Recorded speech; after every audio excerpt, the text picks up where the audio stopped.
Ligi ya mabingwa barani Afrika leo ndio hatima ambayo tunafikiria inaweza ikawa kati ya Young Africans au AS FAR Rabat. Mmoja kati ya timu hizi mbili atakayefanikiwa kupata alama tatu atakuwa amejihakikishia nafasi ya kuingia hatua ya robo finali ya ligi ya mabingwa barani Afrika. Lusamo wa Misri, Lusamo ndio jina langu, niko na Leopard John. Hii ni The Golden Boot ya Anwar TV. Leopard. Hatima ya Young Africans na AS FAR Rabat ni leo. Inawezekana AS FAR Rabat wakashinda lakini wasio wamejihakikishia. Ila Young Africans wakishinda biashara imemalizika. Tunaitarajia itakuwa ni mechi ya aina gani hasa kwa Young Africans? Kama nilivyozungumza awali na siku zote ambazo nimekuwa nikizungumza kwamba inakwenda kuwa ni mechi ngumu kwa timu zote mbili. Compared ukiangalia kwenye msimamo wa kundi jinsi lilivyo, linaashiria kwamba hii ni mechi ambayo inakwenda kumtoa yule ambaye pengine ataambatana na National Al Ahly kwenda katika hatua inayofuata kutoka kwenye kundi B la ligi ya mabingwa barani Afrika. Unaona kitu ambacho kinaendelea wakati huu ni kila mmoja akiwa anachukulia huu mchezo kama ndio mchezo wake wa mwisho kwenye hatua ya makundi, na very serious ndio kauli mbiu ya kila mtu ambaye anakwenda kucheza kwenye huu mchezo. Kwanza ana faida ya kuwa nyumbani kwa maana ya AS FAR katika uwanja wa Prince Moulay Abdelrahman Stadium. Hii inakuwa ni faida ya kwanza kwa upande wa AS FAR Rabat. Lakini faida ya pili, ana ile tutasema winning mentality, kwa maana mchezo uliopita alipata matokeo akiwa katika huo uwanja mbele ya JS Kabylie.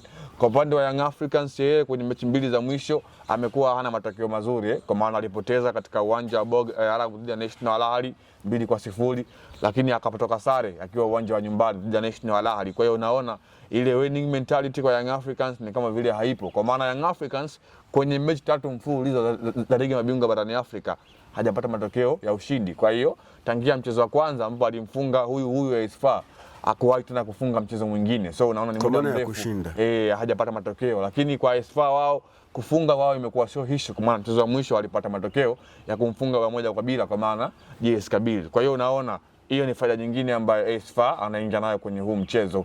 Faida ambayo Young Africans kidogo wanaweza kaingia nayo kwenye huu mchezo kwamba ni ile AS FAR atakuwa wana pressure kwanza kuifunga Young Africans kwa maana kupata matokeo mazuri, lakini kuweza kufanya ile aggregate kuweza kuwa juu. Kwa hiyo watakuwa wana pressure muda mwingi. Kwa hiyo kama Young Africans wakitulia, inaweza ikawa ni faida kwa upande wao kwa sehemu moja ama nyingine, kwa sababu AS FAR wao jukumu lao kubwa litakuwa ni kushambulia mwanzo mpaka mwisho wa mchezo. Lakini Young Africans wao kama wakiheshimu AS FAR wakaingia na mipango ambayo ni madhubuti, kwanza kuweza kuwazuia aidha kuanzia kwenye high pressing au mid press au low block, inaweza kuwa ni falsafa yao. Lakini kwenye mechi kama hizi ukiwa low sana inakuwa inakugharimu. Lazima uwe na mkakati ambao kwanza aidha uwe unafanya high pressing kwa maana kukabia kuanzia juu, kwa maana akina Depu ama Prince Dube Alan Okello waanze kupush katika lile eneo. Lakini pia katikati akina Duke Oge Abuya, akina Damaro Kamara, akina Maxim pia Zegeli waweze kuweka block katika eneo la midfield.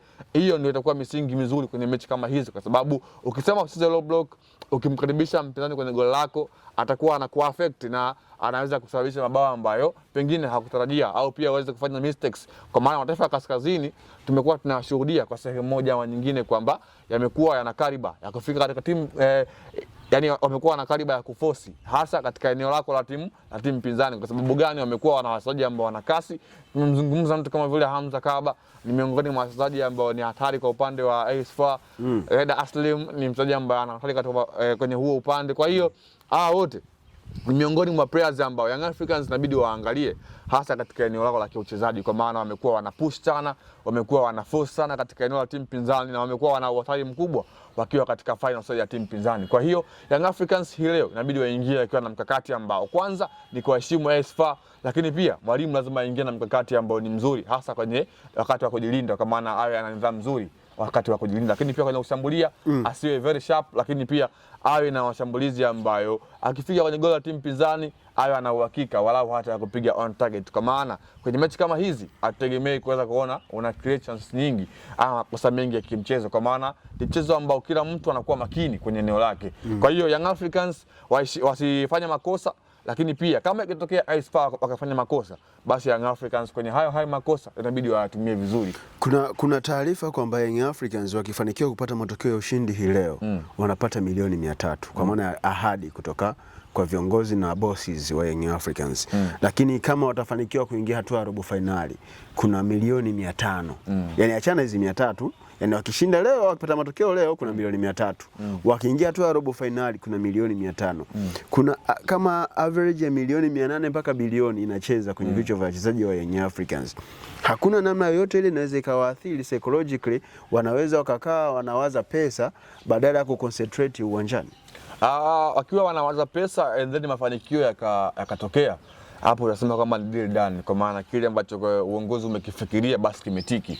Lakini kama wangewaza pesa zaidi afu matokeo kama bovu, hapo ndio tungesema wamepata negative impact. Lakini by the way, sio mara ya kwanza kwenye klabu ya Young Africans kutolewa ahadi kama hizi ama bonus. Tunakumbuka mchezo wa ligi kuu ya NBC Premier League, Simba na Young Africans akimfunga Simba bao 5-1. Ilikuwa ni mechi ambayo uongozi wa Young Africans uliweka, I think ilikuwa ni milioni 200, na uliona kile ambacho kilifanyika kwenye ule mchezo. Goli 5, of course. Zile goli 5 Simba Yanga waliondoka na jumla, I think it was billion.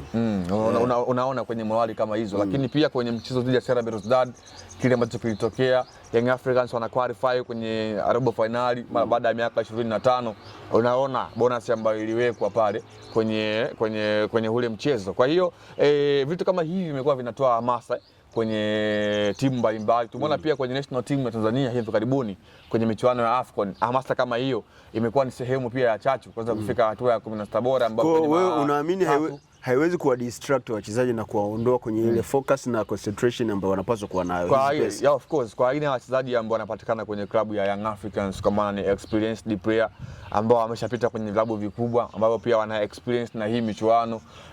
Mtu kama Alan Okello experience anaweza kawa asipate kwenye level ya club, lakini kwenye national level, kwa maana national team level ameshaipata hiyo experience akiwa na national ya timu ya Uganda, kwa maana kwenye michuano mbalimbali Chani, kwenye michuano ya Qualify World Cup, kwenye michuano ya AFCON kama hivyo. Kwa hiyo asilimia kubwa ya players wa Young Africans wana hiyo experience hasa kwenye hii michuano ya CAF competition. Experience ya Young Africans, kwa maana ya wachezaji wa Young Africans kwenye haya mashindano ipo ya kutosha. Alan Okello ndio mtu peke yake Leopard John ana shida naye kwamba huenda asiwe na experience kwenye eneo la clubs, lakini kwenye eneo la timu ya taifa the Uganda Cranes amekuwa akishiriki kwenye mashindano makubwa na stages kubwa kama hizi ambazo wanaenda kukutana nazo hii leo huko kwenye uwanja wa Prince Moulay Abdullah huko nchini Morocco, ambapo wanaenda kukabiliana na AS FAR Rabat. Lusama ndio jina langu. Leopard nilikuwa naye, hii ni The Golden Boot. Nyuma ya kamera Yusuf Ramadhani Mpuma. Tukutane tena siku nyingine.